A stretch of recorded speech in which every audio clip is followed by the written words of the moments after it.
പിരിഞ്ഞ ഏരിയ സമ്മേളനം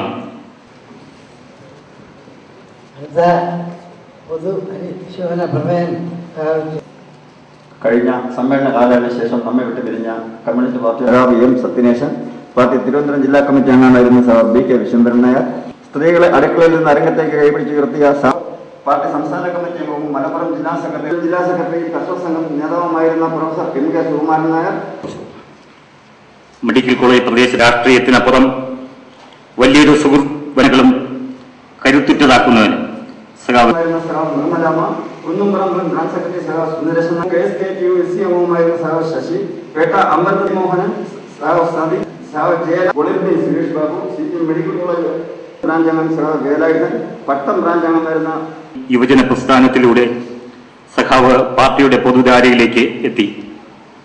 medical college ബ്രാഞ്ചിൽ പാർട്ടി അംഗമായും ദീർഘകാലം പാർട്ടി ബ്രാഞ്ച് സെക്രട്ടറിയായും സഖാവ് ഗിരീഷ് കുമാർ പ്രവർത്തിച്ചു. ദേശീയവും സംസ്ഥാന രാഷ്ട്രീയത്തിലെയും ചില പ്രധാനപ്പെട്ട പ്രവണതകൾ ചൂണ്ടിക്കാണിക്കുക എന്നുള്ളത് മാത്രമേ ഞാൻ ഉദ്ദേശിക്കുന്നുള്ളൂ.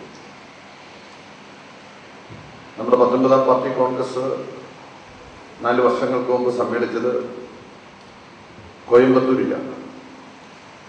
കോയമ്പത്തൂരിലെ പാർട്ടി കോൺഗ്രസ് അംഗീകരിച്ച സുപ്രധാനമായിട്ടുള്ള രാഷ്ട്രീയ പ്രമേയത്തിലെ സാർവദേശീയ സ്ഥിതിഗതികളെക്കുറിച്ച് ചൂണ്ടിക്കാണിച്ചിരുന്നതായിട്ടുള്ള പ്രസക്തങ്ങളായിട്ടുള്ള ഭാഗങ്ങൾ, പ്രസക്തങ്ങളായിട്ടുള്ള കാര്യങ്ങൾ 4 വർഷങ്ങൾക്ക് ശേഷവും ഇന്നും തുടരുന്നു എന്നുള്ളതാണ് ഇന്നത്തെ ലോക സാഹചര്യത്തിൻ്റെ സവിശേഷത. ഏറ്റവും പ്രധാനമായും ചൂണ്ടിക്കാണിച്ചത് ലോകം അഭിമുഖീകരിക്കുന്നതായിട്ടുള്ള സാമ്പത്തിക മാന്ദ്യത്തിൻ്റെയും തൽഫലമായി ഉണ്ടാകുന്ന സാമ്പത്തിക